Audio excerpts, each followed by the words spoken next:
नमस्कार, prime news के digital platform पर आप सभी का स्वागत है और मैं हूं आपके साथ अब्दुल समद इसरार।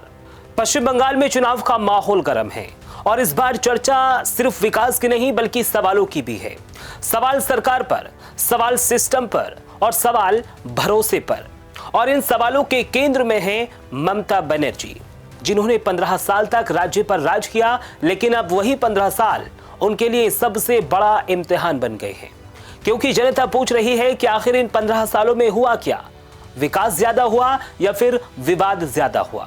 अगर आरोपों की बात करें तो पिछले कुछ सालों में तृणमूल कांग्रेस सरकार पर कई बड़े घोटालों के आरोप लगे हैं। सबसे चर्चित रहा है शिक्षक भर्ती घोटाला, जिसमें आरोप लगे हैं कि नौकरी पैसे लेकर दी गई। कई बड़े नेता और अधिकारी इस जांच के घेरे में भी आए, गिरफ्तारियां भी हुई। इसके अलावा राशन यानी पीडीएस घोटाला, जहां गरीबों के हक का अनाज तक सवालों में आ गया। फिर कैटल स्मगलिंग का मामला, जिसने सरकार की छवि को और भी ज्यादा नुकसान पहुंचाया। सवाल ये नहीं है कि आरोप लगे, सवाल ये है कि इतने सारे आरोप वो भी एक ही सरकार पर क्यों लगे। अब बात करते हैं चुनाव आयोग की, तो इस बार इलेक्शन कमीशन ऑफ इंडिया भी काफी सख्त नजर आ रहा है, खासकर एसआईआर यानी स्पेशल इंटेंसिव रिवीजन के कारण। वोटर लिस्ट में लाखों नाम हटाए गए, करीब 63 लाख से ज्यादा नाम बाहर हो गए और लाखों अभी भी जांच के घेरे में हैं। चुनाव आयोग का कहना है कि ये प्रक्रिया चुनाव को साफ सुथरा बनाने के लिए है, लेकिन विपक्ष और कई लोग इसे संदेह की नजर से देख रहे हैं। सवाल उठ रहा है, क्या ये सफाई है या फिर राजनीति? यहाँ पर सबसे दिलचस्प बात यह भी है कि ममता बनर्जी खुद इस प्रक्रिया के खिलाफ खुलकर सामने आई। सड़क से लेकर कोर्ट तक इन्होंने विरोध किया, लेकिन जनता के एक हिस्से का सवाल है, अगर सिस्टम में गड़बड़ी थी तो 15 साल में उसे ठीक क्यों नहीं किया गया? अब अगर जमीनी हकीकत की बात करें तो कानून व्यवस्था को लेकर भी सवाल उठते रहे हैं। कई जगहों पर हिंसा, राजनीतिक टकराव और आरोप प्रत्यारोप का सिलसिला भी जारी रहा है। बेरोजगारी भी एक बड़ा मुद्दा बन चुकी है। युवा नौकरी की मांग कर रहा है, लेकिन उसे जवाब नहीं मिल पा रहा है। और फिर आता है वादों का सवाल।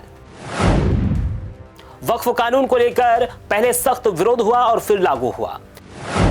इससे भी लोगों के बीच भ्रम और नाराजगी दोनों दिखाई दी।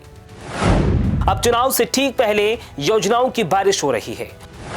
महिलाओं के लिए पैसे बढ़ाए जा रहे हैं।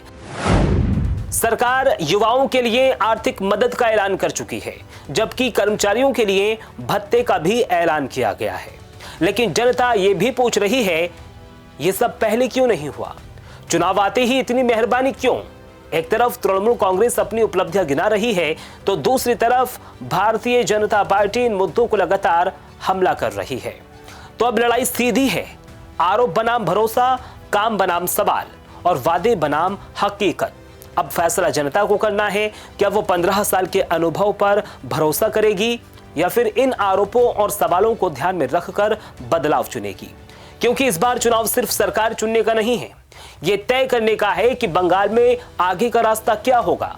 और सबसे बड़ा सवाल यही, क्या ममता बनर्जी इन आरोपों और चुनौतियों के बीच चौथी बार सत्ता में वापसी कर पाएंगी, या इस बार जनता कुछ और सोच रही है। लोकतंत्र का सबसे बड़ा पर्व चुनाव होता है। यहां जनता अपनी ताकत दिखाती है, जहां एक वोट सरकार भी बना सकता है और गिरा भी सकता है। लेकिन सोचिए, अगर यही चुनाव डर, हिंसा और खून खराबे में बदल जाए तो तस्वीर ही बदल जाती है। और सबसे ज्यादा किसी राज्य का नाम इस तरह की खबरों में आता है तो वो है पश्चिम बंगाल। जैसे ही 5 राज्यों में चुनाव का ऐलान हुआ, इलेक्शन कमीशन ऑफ इंडिया तुरंत एक्शन मोड में आ गया। लेकिन सबसे ज्यादा सख्ती अगर कहीं दिखी तो वो है पश्चिम बंगाल। बड़े पैमाने पर प्रशासनिक फेरबदल हुए, अधिकारियों का ट्रांसफर हुआ, सुरक्षा बलों की तैनाती हुई, हर कदम पर निगरानी बढ़ाई गई।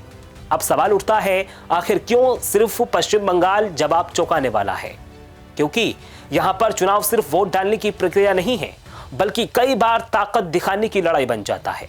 एक ऐसी लड़ाई बन जाता है जिसमें डर होता है, दबाव होता है और कई बार जान भी चली जाती है। आंकड़े खुद कहानी बयां कर रहे हैं। गृह मंत्रालय की रिपोर्ट के मुताबिक 2019 के लोकसभा चुनाव के दौरान 693 हिंसक घटनाएं हुई। इन घटनाओं में 11 लोगों की दर्दनाक मौत हो गई, जबकि कई लोग गंभीर रूप से घायल हुए। 2019 में जारी एनसीआरबी के आंकड़ों के मुताबिक राजनीतिक हत्याओं के मामलों में पश्चिम बंगाल सबसे ऊपर है। बूथ पर हमला, पोलिंग पार्टियों के साथ भी झड़पें देखी जाती रही हैं।